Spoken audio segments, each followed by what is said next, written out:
Olá, bem-vindo ao Poder 360 Entrevista. Hoje, aqui no estúdio do Poder 360, em Brasília, o general Carlos Alberto dos Santos Cruz, de 66 anos e que vai assumir a Secretaria de Governo da Presidência da República na administração de Jair Bolsonaro a partir de 2019.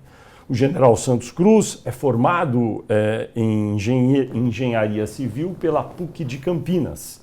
Fez também a Academia Militar das Agulhas Negras, comandou a missão de paz da ONU no Haiti de 2007 a 2009 e é amigo de Jair Bolsonaro há cerca de 40 anos. General Santos Cruz, muito obrigado por sua presença aqui no estúdio do Poder 360. Muito obrigado pelo convite. Amigo de Jair Bolsonaro há tanto tempo, o senhor é um daqueles que estará no governo e poderá eventualmente dizer não às vezes para o presidente da República quando achar que alguma coisa não está muito bem? Sem dúvida. Eu acho que...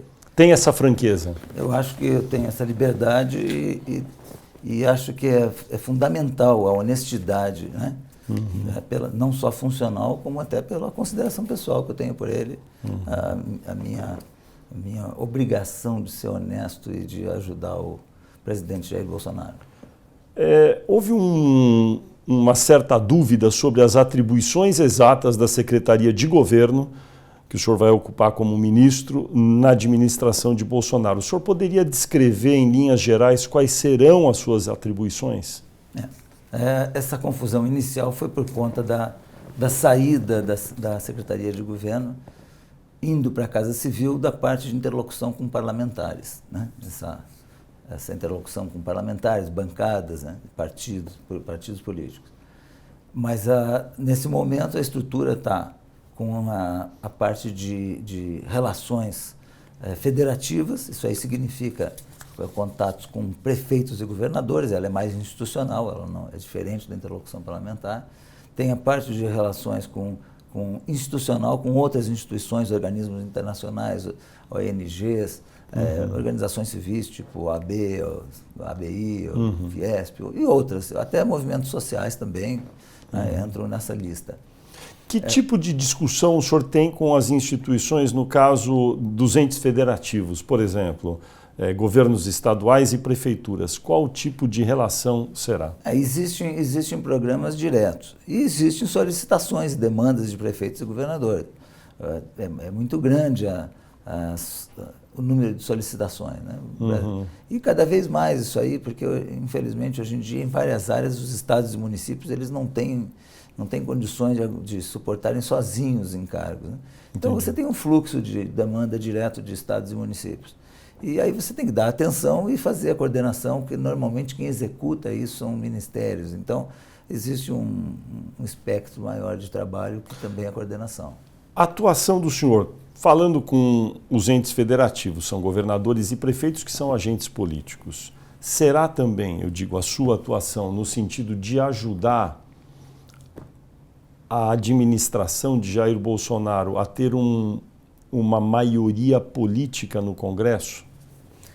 Não, o objetivo da relação institucional ela é um pouco diferente da interlocução parlamentar.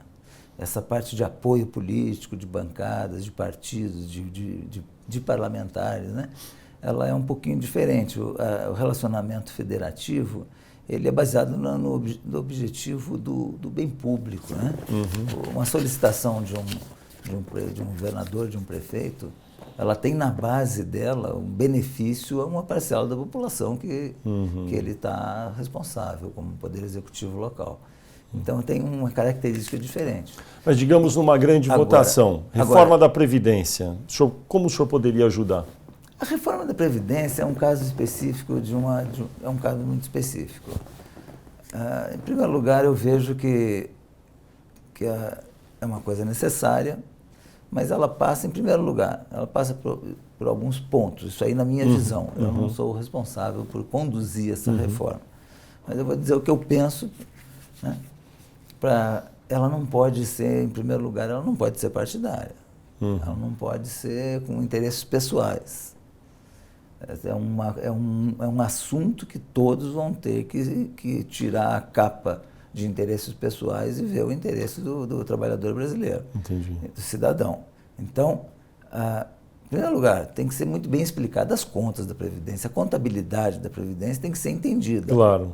É um assunto crítico, mas que tem que explicar de maneira bem simples e clara a matemática. Segundo, eu tenho que dizer os devedores, né? Porque eu tenho uma contabilidade que tem que entrar também os ativos e os passivos. Claro. Né? Eu tenho que também fazer uma análise de sacrifício, quem é que vai perder, quem é que vai ganhar. Uhum. Né? E o sacrifício ele tem que começar por cima. Né? A população, o objetivo da O que é começar por cima, começar general? por cima, por exemplo, é a parte de o custo disso, porque uma previdência sempre vai acarretar um impacto em várias camadas da sociedade.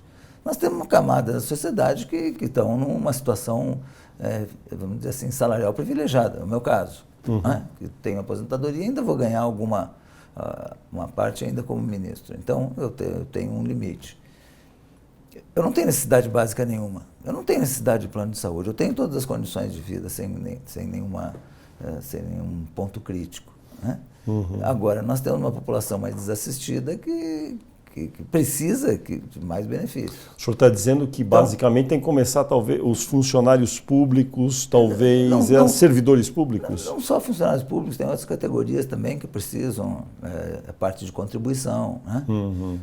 Talvez por camadas, né? Por faixas, para que a gente, nesse processo, resgate ou crie menos dificuldades para aquele que está mais desassistido. O presidente eleito Jair Bolsonaro falou que, em princípio, nesta primeira reforma, o setor militar não seria incluído. O senhor acha que é esse o caminho? Se ele falou isso, é uma diretriz, né? O presidente dá as diretrizes através de seus discursos, das suas ideias, né? Mas eu não tenho dúvida nenhuma de que todas as categorias profissionais vão passar por uma, vamos dizer assim, uma revisão, né? Porque você sempre tem... Inclusive os militares, o senhor acha? Eu acredito que talvez um ou outro item também tenha que ser revisto. Por exemplo? Talvez a idade de aposentadoria, né? Então, são coisas assim que podem ser... Poderia talvez ser aplicada também aos militares, elevar um pouco. Mas não por igual, não por igual. Existem categorias profissionais que você tem que considerar. Você pega o homem do campo, claro, que é um trabalho difícil, um trabalho militar. Você pega agentes prisionais, né? No caso de militares, por exemplo, o senhor acha qual seria a idade mínima razoável para aposentadoria? Seria uma sugestão pessoal, né? Porque eu não estou envolvido nisso. Né? Mas eu, por exemplo, saí do Exército com 60 anos. Eu saí com 60 anos. Estou com 66, estou trabalhando. A atividade militar é um pouco diferente. Atividade operacional. Já a atividade logística, você pode se estender trabalhando um pouco mais. Atividade administrativa. Né? A parte administrativa. Então, talvez, dentro da própria Força Armada, tem os critérios já para desempenhar atividades profissionais e atividades administrativas, que são coisas distintas.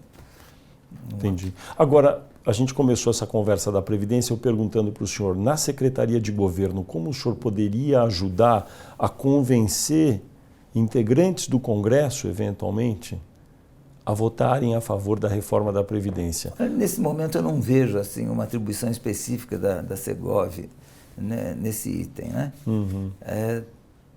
Isso aí vai ser um trabalho, por ele ser crítico, ele vai ter que ser um trabalho conduzido de maneira com a coordenação centralizada, porque é um trabalho, vai ser polêmico, vai ser crítico, sempre quem tem que perder um ou outro privilégio, claro. Sempre esperneia. Por exemplo, um exemplo bem simples, né? No meu caso,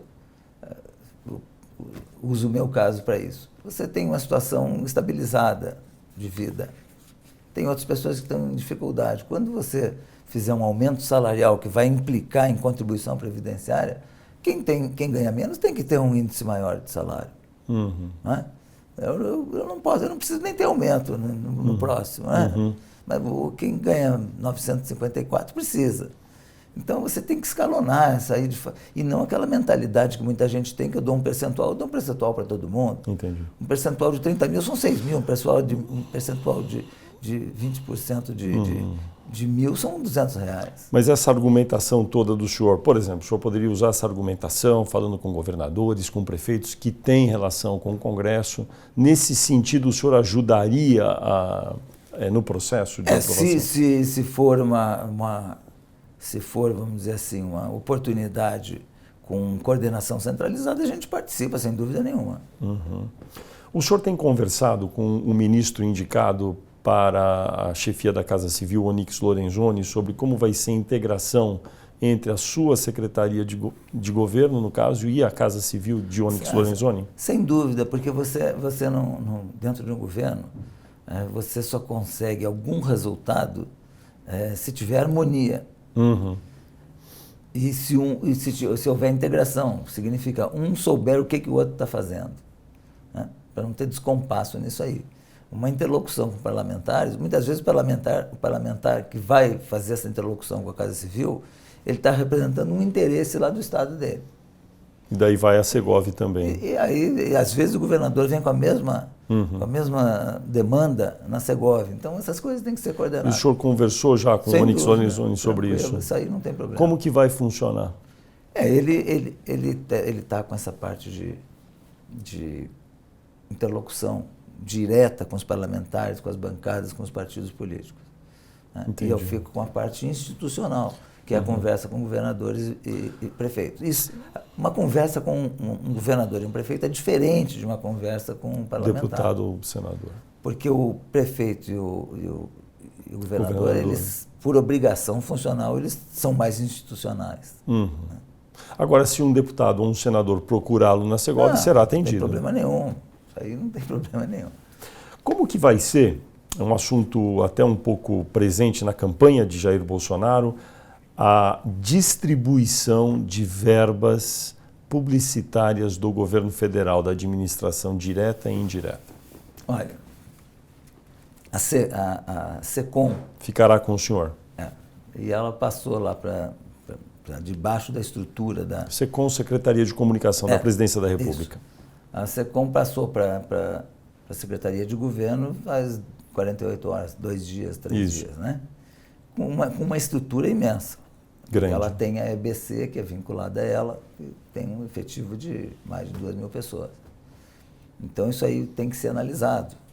Essa outra coisa são as dificuldades orçamentárias de governo. Você não pode estar sem dinheiro no bolso e fazendo milhões de propaganda. Deixa eu fazer uma pergunta específica. A Caixa Econômica Federal foi até citada pelo presidente eleito Jair Bolsonaro, como gastando mais de 2 bilhões. A Caixa soltou uma nota agora, esses dias, dizendo que não, tem previsto gastar 685 milhões em publicidade, a Caixa Econômica Federal em 2018. Esse valor parece ao senhor correto, adequado, é pouco ou é excessivo? Bom, eu vou falar como eu não tenho dados, né? Não sou responsável não tenho dados da contabilidade toda da Caixa Econômica. Eu posso dar uma opinião assim como uma opinião superficial.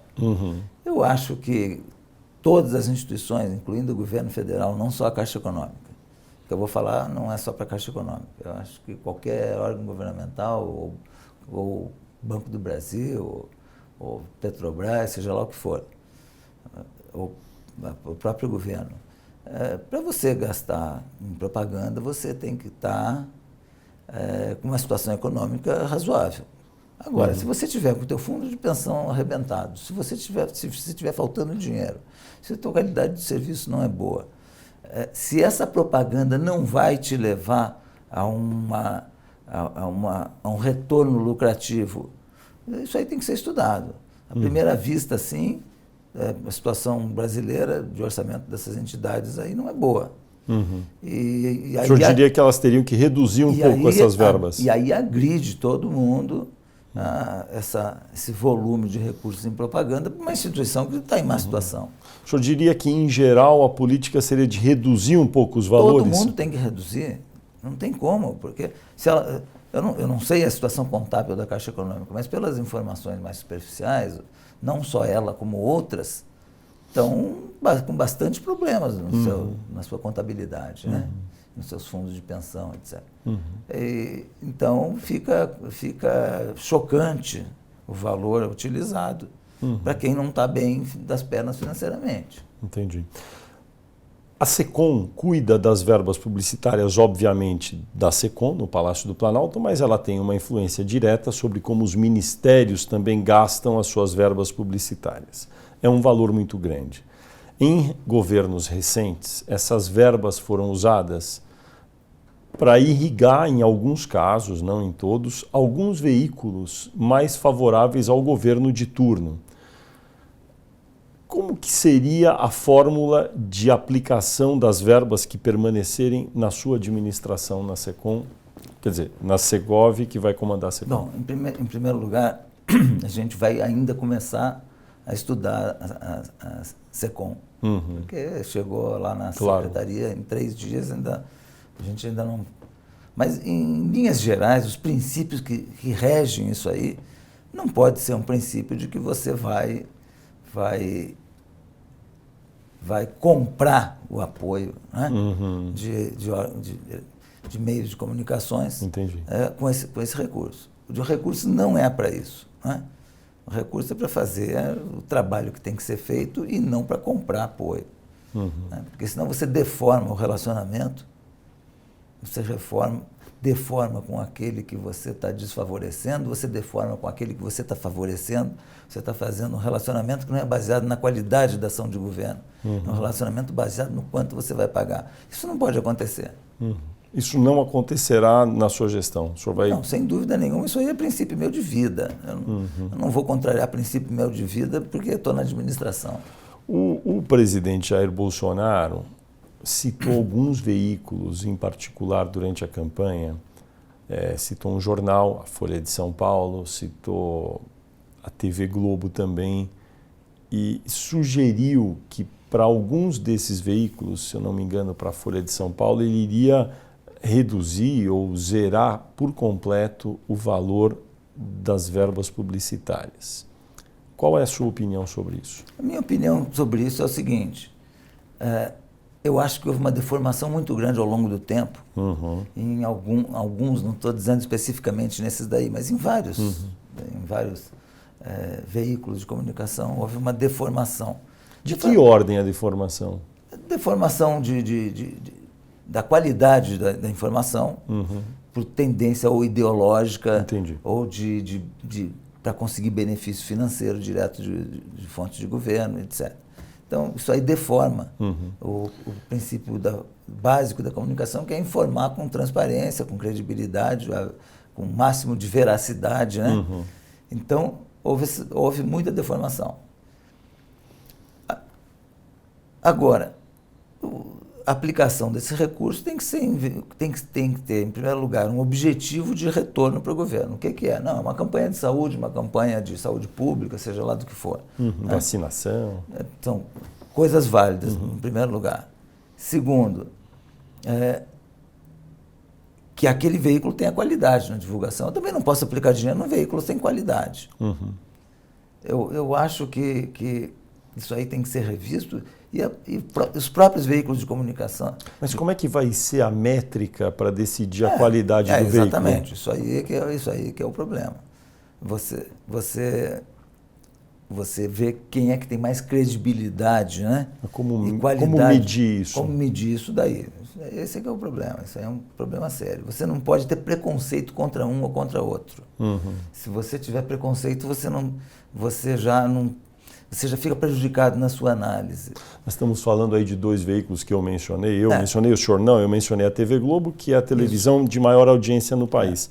A Folha de São Paulo, que é o jornal que tem somada a sua circulação impressa e digital a maior circulação do país também. É possível fazer uma campanha de interesse público do governo prescindindo desses 2 veículos? Eu acho que sim. Pelo seguinte, você vê, vamos ver a eleição. Eu acho que toda vez que a gente tiver ideologia ou preconceitos estabelecidos, a gente vai... Fica difícil de analisar. E eu acho que alguns veículos, não só esses dois, eles meio que se perderam exatamente porque trabalharam sem contato com a realidade. Eu acho que eles se afastaram da realidade. Mas ainda assim eles têm um público grande. Tem um público grande e tem que considerar. Então, daí como é que faz uma campanha do governo sem colocar peça publicitária lá? Não, mas eu não estou dizendo que não coloque. Agora tem que colocar discutindo os parâmetros dessa divulgação. Porque eu perguntei se poderia prescindir, o senhor falou, acho que pode. Eu acho que pode pelo seguinte, você vê que a campanha... Ou seja, não colocar o anúncio lá. Não estou dizendo não colocar, mas vamos ver um caso real. Essa campanha eleitoral. Uma campanha que você tinha que ter um bom marqueteiro. Esse era o parâmetro. Exato. Você tinha que ter marqueteiros que ganharam milhões aí, porque depositaram até em conta no exterior. Né? Porque de tanto dinheiro que era. Você tinha que ter um marqueteiro. Você tinha que estar aliado com grandes canais de televisão ou de veículos de comunicação. Você tinha que estar aliado a uma política com governadores. Você tinha que estar alinhado com partidos políticos, né? Para ter sustentação. Foi uma campanha que não teve vinculação com os grandes veículos de comunicação. Certo. Pelo contrário, teve até embate, né? Teve até atrito. Não teve marqueteiro. Quem foram os marqueteiros da eleição do Bolsonaro? Não teve. Tecnologia foi pouco mais do que um telefone celular, fazendo filmetes. Uma população que ela entrou na campanha como marqueteira e você tinha produção de milhares de ideias e vídeos por dia fora de qualquer agência de comunicações. Quer dizer, mostrou que é possível. Houve uma desintermediação. E, então isso aí mostra que hoje os veículos de comunicação não estão com todo aquele poder. Eles têm que realmente melhorar esse vínculo com a sociedade para que eles recuperem a sua capacidade de influência na divulgação. Entendi. É por isso que o senhor está dizendo que pode ou não pode... Pode ou não pode. Entendi. Então, eu acho uma que... campanha do governo pode ou não pode estar nos veículos tradicionais? Dependendo, você pode trabalhar com agências menores, com o trabalho de internet muito mais... Agora, a preocupação toda que surgiu a respeito dessa declaração do presidente Jair Bolsonaro foi sobre, eventualmente, com o sinal invertido, também usar as verbas publicitárias para ajudar ou prejudicar alguns determinados veículos. Isso vai acontecer na sua gestão? Isso aí não. Você não pode ter a mentalidade de prejudicar alguém. Isso aí... Por questão ideológica, por exemplo? Não, você não... Não, a questão ideológica é outra coisa. Mas, por exemplo, achar que um grande veículo de comunicação ideologicamente não tem uma afinidade com o governo, daí não se coloca um anúncio lá? Não, eu não vejo nem por afinidade. Eu vejo a primeira coisa, você não pode ter a ideia de prejudicar. Você não pode governar com a ideia de prejudicar alguém ou favorecer outro. Entendi. Senão nós vamos incorrer no mesmo erro claro. Histórico que a gente vem incorrendo. Agora, você optar mais por um ou por outro, isso é discricionário. Isso aí não tenha dúvida. E isso aí é muito de percepção. Você não tem critérios técnicos para todas as suas avaliações. O que os publicitários defendem, né? Não estou dizendo, mas enfim, é o que tem no mercado publicitário, é que uma campanha que deseja ser nacional, ela deve verificar quem são os veículos que têm a audiência nacional, local, e dividir de maneira técnica as verbas para que todos sejam atingidos. Eles chamam isso de mídia técnica. O senhor acha esse um bom critério? Olha, pode ser um critério e às vezes esse critério ele pode ser aplicado só para uma determinada região, porque às vezes uma outra região é mais coberta por um outro veículo. Né? Você pega um interior do Nordeste, por exemplo, onde você até tem dificuldade de internet, né? Você não vai atingir pela internet. Claro, claro. Então existem não quer dizer que seja um critério ruim, mas também não quer dizer que em tese ele é bom. Entendi. Em tese ele é bom, só que vamos para a vida prática. Às vezes não é assim, né? Então, eu vejo que os próprios meios de comunicação também vão ter que se adaptar a novos tempos. O Brasil está querendo, a sociedade está querendo mudança, o governo tem que ter um tipo de relacionamento diferente do que vinha tendo. E os meios de comunicações também, eles têm que ter, os veículos, eles têm que ter tem que fazer uma análise, porque eles vão ter que mudar também, né? Tanto que foi, vamos dizer assim, passaram por um período agora, um período ruim, onde a influência deles, alguns veículos tentando influir na eleição. Por quê? Porque era assim no passado. Estatísticas sobre os dados, né, sobre a tendência das eleições, etc., quase todos eles foram perdidos. Agora, quando o senhor fala isso, como vivemos numa democracia, os veículos têm liberdade para errar ou acertar, não é? Porque a imprensa é livre. O senhor enxerga alguma ação do governo para atuar a respeito das linhas editoriais dos veículos de comunicação? Não, eu vejo o seguinte, eu vejo que o Brasil tem um grande problema, que é a corrupção. A corrupção, ela influiu inclusive na qualidade, porque a partir da hora que você começa a pagar para que se fale aquilo que você quer, você deforma o princípio.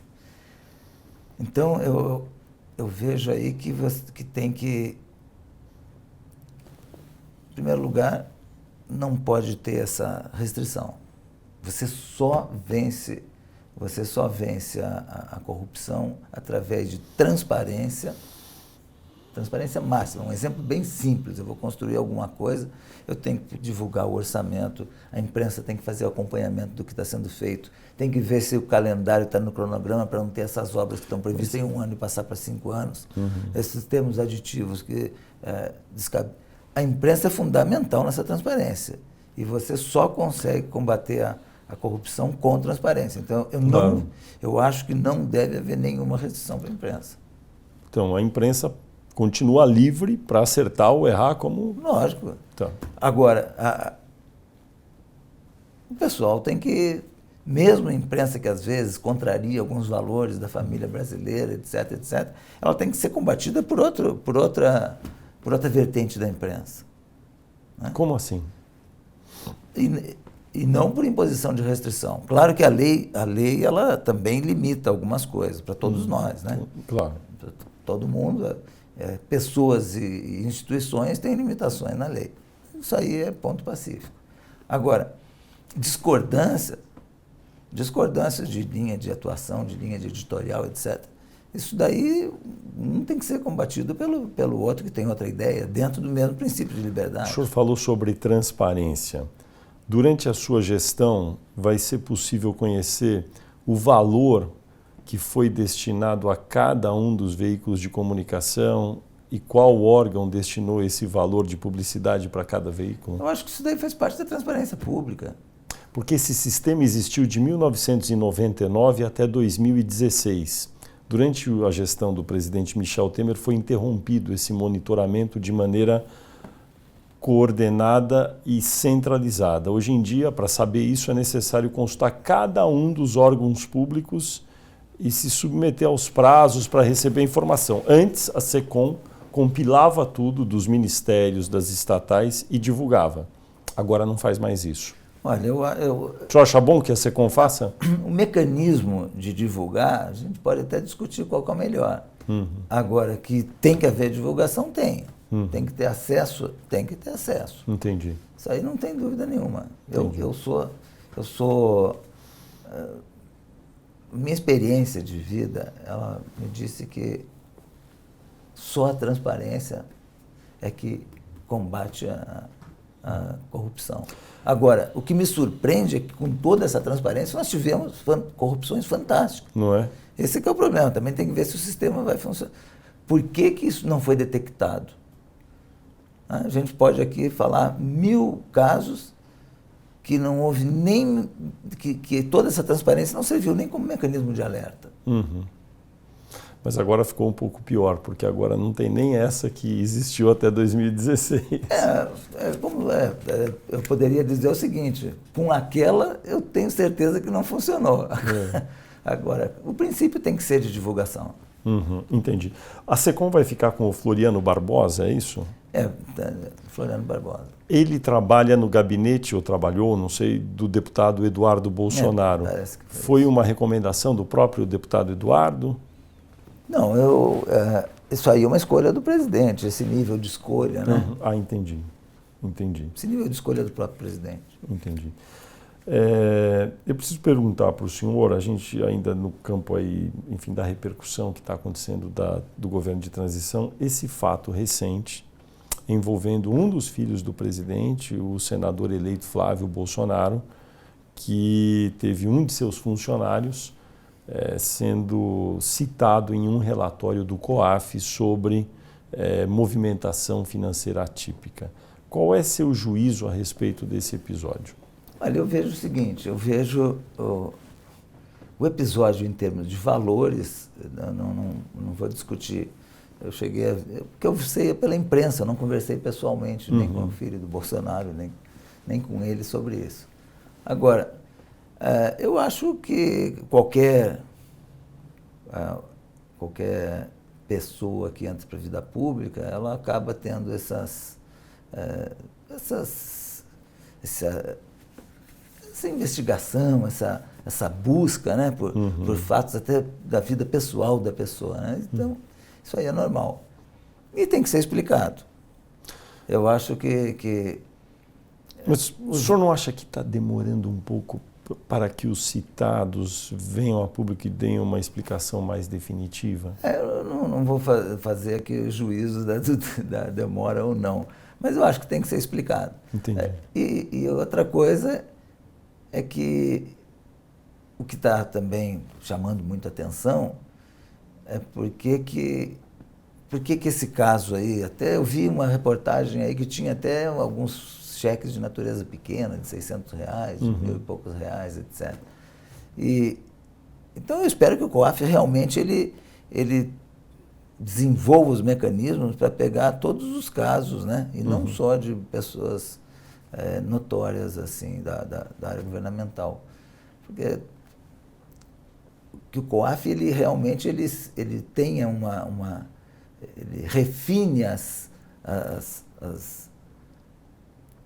os mecanismos dele para pegar tudo, porque nós passamos por um período, por exemplo, com gente com 50 milhões dentro de casa, coisas assim, e não houve esse disparo da lâmpada, né? Da lâmpada vermelha. Então, eu espero que isso aí realmente seja um novo tempo do COAF. E que esse caso aí que seja explicado. Só isso eu acho que tem que explicar. O senhor, com as explicações já oferecidas, ficou satisfeito? O presidente disse que fez um empréstimo para esse funcionário e que foi um pagamento de uma dívida. Eu não conversei com eles. Também não fui mergulhar nos detalhes divulgados pela imprensa, mas também as explicações elas vão ser exploradas ao máximo, porque isso aí é uma exploração não só contábil, como também política. Então, sinceramente, eu estou numa fase muito atribulada para me interessar por esse... Eu só acho o seguinte, que o COAF tem que funcionar, tem que ter transparência, os casos detectados têm que ser explicados, não interessa de quem seja, mas que seja de todo mundo também. O senhor vai ocupar, a partir de 1º de janeiro, o cargo mais alto da sua carreira na administração pública do Executivo Federal, não é? Se o senhor pudesse agora falar qual seria o seu maior projeto, ou maior realização que espera fazer, qual seria ela? Não, o projeto é o seguinte, 2 princípios. O princípio da transparência e o princípio da boa aplicação de recursos. Todo mundo tem que ter o direito de fiscalizar a aplicação do dinheiro público. Isso aí é uma coisa. E corrupção tem que ser nível 0, tem que ser completamente intolerante. Entendi. General, o senhor vai fazer parte de um governo que é comandado por um presidente de origem militar, seu amigo, inclusive. Há vários generais no governo. O Brasil voltou ao regime civil desde 1985. O presidente eleito, algumas vezes, ao se referir ao período pós-64, rejeita a tese de que houve um golpe ou que o sistema foi, em algum momento, uma ditadura. O senhor faz qual juízo do período de 64, dos 21 anos do regime militar? Foi uma ditadura? Foi um golpe de Estado? Olha, quando houve a Revolução lá em 64, eu tinha 12 anos. Então eu já tenho uma boa lembrança. Claro que eu não era tão politizado com 12 anos de idade, mas já com meus 16, 17, quer dizer, bem no início ali do período de governos militares, que foi por 20 anos, eu já era adolescente, então eu já posso falar alguma coisa do período, né? Inclusive eu me formei em 74 na Academia Militar, bem no meio do período. 64, 74, 84, né? Então, bem no meio do período. Eu acho que a decisão que tomaram naquela época foi correta. Em primeiro lugar, isso que eu acho, que a decisão que tomaram, porque você analisar agora é muito fácil. O problema é o cara que viveu 64. Que viveu naquele momento e que estava pela idade e pela função que ele estava no momento de decisão. A história levou ele, você tem que decidir agora. E agora é você que está aqui. Entendi. Eu acho que a decisão foi correta de interferir. É correto descrever o movimento de 64 como um golpe militar? Eu não vejo muito como golpe militar, não, porque teve uma participação civil muito grande. Mas foi um golpe, então? Eu acho que não foi. O golpe ou revolução é quase um posicionamento ideológico, né? Eu prefiro não classificar como golpe ou como revolução, porque eu acho que também não fizeram revolução, revolucionar as coisas, né? Não dá para considerar assim, mas eu acho que aquela interferência ali da maneira como foi feita, eu acho que foi uma decisão correta. Acho que foi uma decisão correta. Teve erros e teve acertos, como qualquer outro governo teve erros e teve acertos, como qualquer período. Agora, que realmente toda essa polêmica que se vê é uma polêmica do ponto de vista de discussão teórica ou dos interessados que tiveram seus interesses políticos prejudicados. O cidadão normal, eu lembro até hoje, eu era adolescente, o cidadão normal, a parte de segurança, não existia nada de anormal. Sobre um período mais duro do regime militar, que foi precipitado com o ato institucional número 5, que acabou de completar 50 anos, 13 de dezembro de 68, agora em 2018 fez 50 anos, esse ato institucional realmente fechou o Congresso, instituiu de maneira oficial a censura e houve um período mais duro. Essas decisões específicas daquele momento, o senhor acha que foram as mais corretas? Essas decisões daquele momento a gente tem que ver por que foi editado o AI-5. Esse que é... Bom, por que não fez em 64, então logo deu a largada já com AI-5? Dentro daquela máxima do Maquiavel, já faz a maldade logo agora, né? Toda ela. Não, em 64 houve a interferência ali da população, foi para a rua, os militares assumiram aquela posição e houve a deposição do governo da época. Por que não foi feito o AI-5 ali? Né? Por que foi lá em 68? 68, né? Por que foi em 68? O que aconteceu naquele momento de AI-5? Quantos assassinatos nós tivemos por conta de grupos terroristas? Foi antes ou depois do atentado de Guararapes, onde mataram gente inocente, etc.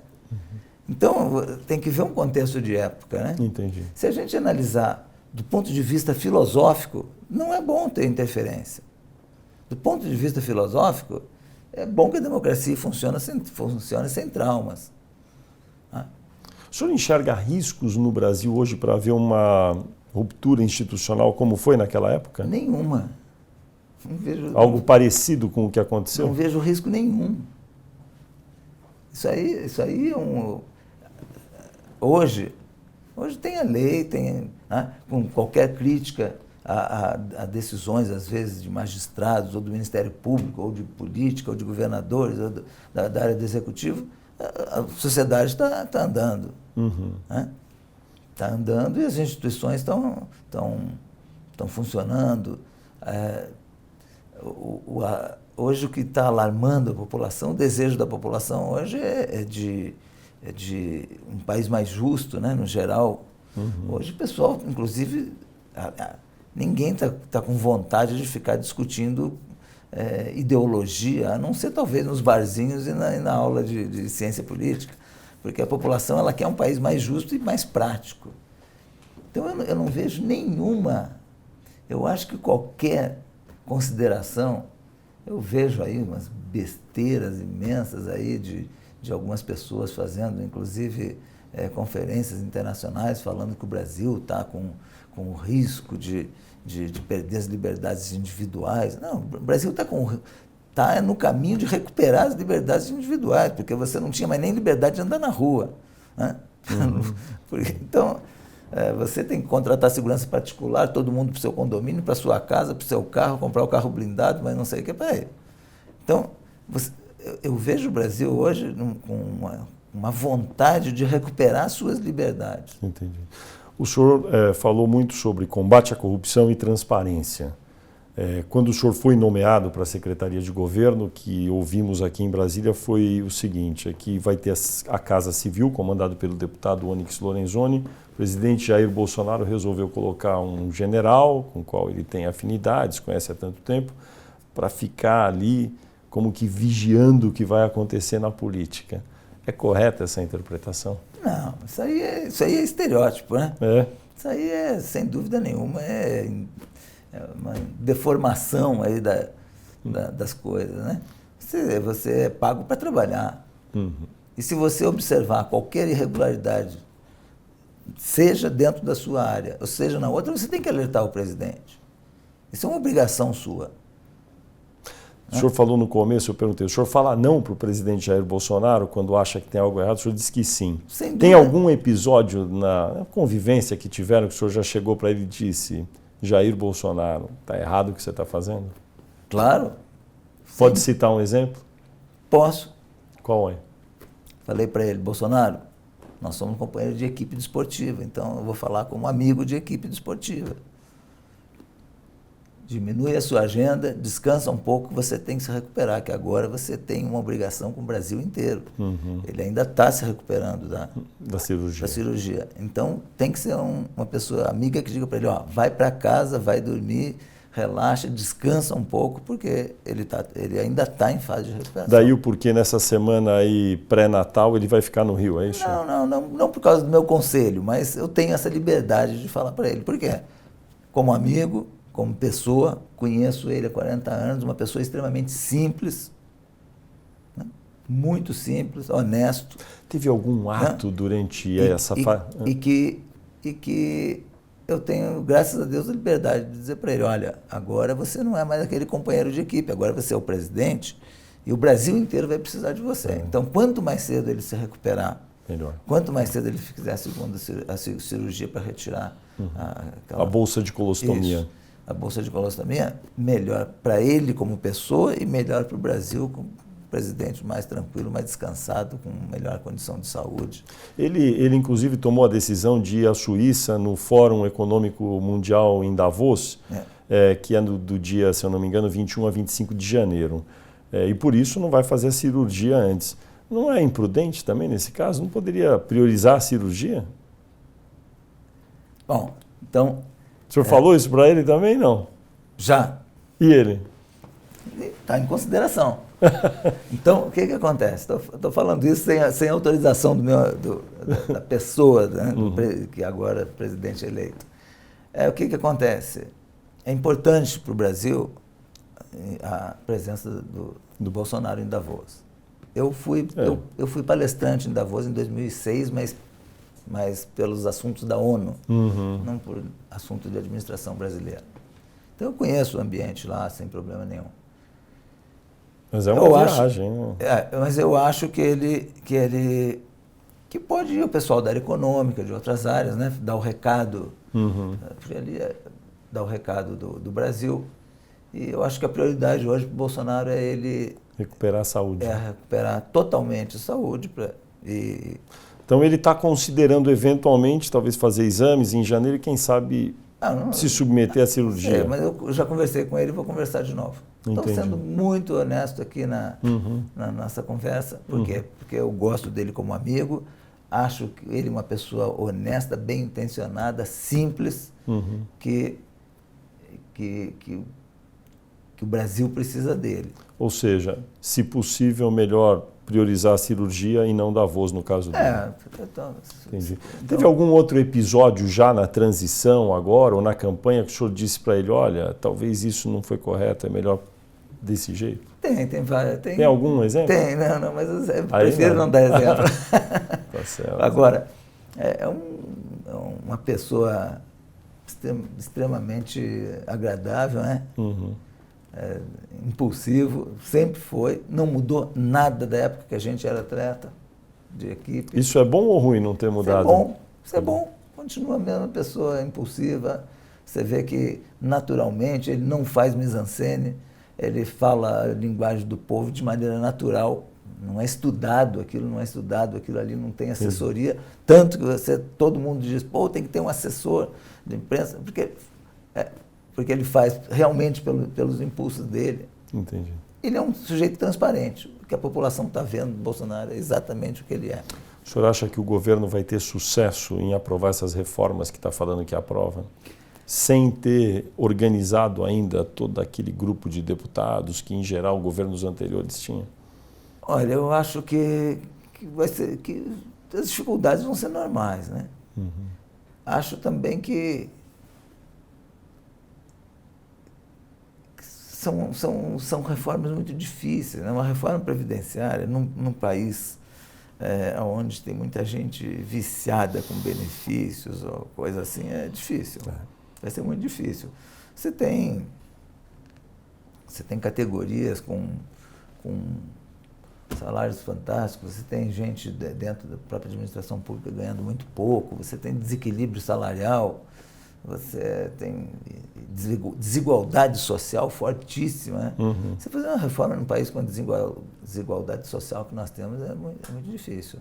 Ou seja, vai ser um período duro aí, no começo do ano. Eu acredito que o governo todo vai ser um período bastante difícil. Vai ser um déficit orçamentário muito grande. Tendo que todo mundo tem que...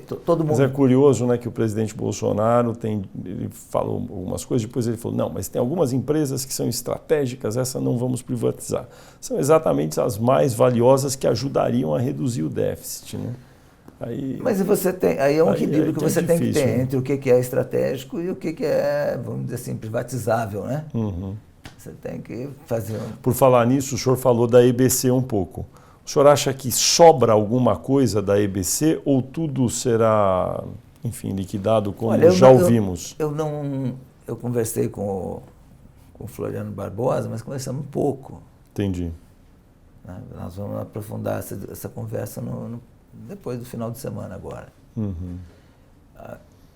Tem coisas que assim, a primeira vista... O que é vital ter de comunicação pública, por exemplo? A primeira coisa a gente tem que ver se é vital, né? Então, tem alguma coisa que é vital? Por exemplo, ter uma televisão que chama NBR, que transmite as cerimônias, é um serviço público esse, deve ser mantido? Porque as pessoas daí têm acesso, quando o presidente fala, quando o ministro fala. Isso pode não ser vital, mas...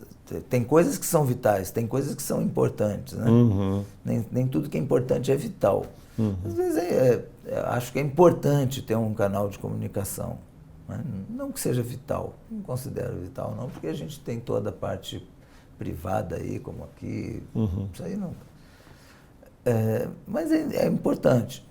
Tem coisas que são interessantes, né? O que seria mais dispensável, melhor do seu juízo agora, nessa estrutura em torno da EBC? Por exemplo, eu acho que desde criança eu tinha a Voz do Brasil, né? Que tinha um formato assim, muito chato, né? Exato. Depois modernizaram um pouco o formato. Então eu acho um veículo importante, mas tem que passar por uma modernização para que seja mais agradável, né? A Voz do Brasil. Hoje você tem aqui o sistema de vocês que é quase um resumo de notícias. Exato. Né? O resumo de notícias hoje, para mim, por exemplo, já é mais agradável, que eu mesmo de casa para... Antes, quando eu era mais novo, eu gostava de ler aqueles editoriais bem elaborados, eu lia muito o Jornal da Tarde, a Folha de São Paulo. Né? Mas, o Jornal da Tarde já era mais compacto. Conciso. Né? Mais conciso. Ele era um modelo, né, que atraía mais o pessoal que não tinha tanto tempo. Hoje, o compacto já... O resumão já também está pegando força. Então, também tem que modernizar. Eu acredito que é importante ter um veículo de comunicação, uma TV, uma rádio, mas modernizada não só no aspecto técnico, mas no aspecto de formato, de conteúdo. O número de funcionários é grande. É grande, bastante grande. Mas muitos, pelo que eu sei, quase que a grande maioria são concursados, funcionários que não podem ser demitidos. Eu não analisei o quadro todo, eu só dei uma olhada assim por cima. Você tem gente concursada e você tem muita gente que são de outros setores. Isso. Tem gente que é PM, tem gente que é bombeiro, tem gente que é do Correio, tem gente que é do Banco do Brasil, tem de vários setores que, por ter habilidades técnicas, né, conhecimento técnico, acabaram sendo incorporados. Então, eu não sei, nesse momento, qual é o percentual de concursados e qual é o percentual de servidores de outros setores. Entendi. Servidores de outros setores, eles têm um vínculo deles com outros setores, tem. Mas o senhor não poderia antecipar nada? Se, por exemplo, a TV Brasil, que não é a NBR é para transmitir eventos oficiais, a TV Brasil, que tem uma programação, enfim, como uma TV educativa, ela seria mantida ou não? Não, isso aí vai ter que ser decidido. Se vai ser uma ou duas, ou se vai fundir, ou se vai manter assim, isso aí eu tenho que conversar. Entendi. Seria leviandade minha falar agora. Entendi. Né? Mas haverá redução de custos nesse caso e de funcionários? Olha, eu acho que todo governo está empenhado em redução de custos. Tem que estar, né? Todo governo tem que estar. Inclusive atingiria a EBC. Mas todos os ministérios, né? Não entendi. Todos os ministérios, se você for ver o orçamento de Força Armada, o orçamento da saúde, o orçamento do transporte, etc. Todo mundo tem seu orçamento reduzido, né? Entendi. Então, todo mundo tem que... Agora tem que fazer as reduções de maneira racional. O senhor estava em Bangladesh quando foi convidado por Bolsonaro? Estava em Bangladesh. Voltou às pressas? Tive que cortar minha viagem pelo meio. O que o senhor estava fazendo em Bangladesh? Eu estava lá num treinamento de pessoal para as missões da ONU. Né? Contratado por uma entidade que trabalha com a ONU. Isso, que trabalha com a ONU. Entendi. Não vai sentir falta desse tipo de atividade? Meus últimos 10 anos eu trabalhei muito no exterior, nessa área, né? Eu vou sentir um pouco de falta, porque são 10 anos, né? Entendi. 10 anos trabalhando em assuntos da ONU, em viagens internacionais. Então, algumas viagens eu posso continuar na mesma função. Não são viagens... são viagens não remuneradas, né? Sem ônus para a União. E, às vezes, o governo da Suécia que chama para... ou um outro governo qualquer para uma conferência e tal. Então, são coisas simples, 2 dias, 3 dias. Entendi. Você vai lá, representa o Brasil, né? É até bom porque representa o país. Tá certo. E volta. General Carlos Alberto dos Santos Cruz, queria agradecer imensamente a sua participação aqui na entrevista ao Poder 360, aqui no estúdio em Brasília do Poder 360. Muito obrigado. Muito obrigado pela oportunidade aí. E assim como a gente está tentando modernizar o governo, a maneira de fazer essa governança, acho que toda a sociedade na expectativa, uma expectativa muito boa, e a gente tem uma responsabilidade muito grande de não decepcionar o nosso público. Né? E agora a próxima, o senhor vem aqui já como ministro empossado. Tá bom, muito obrigado.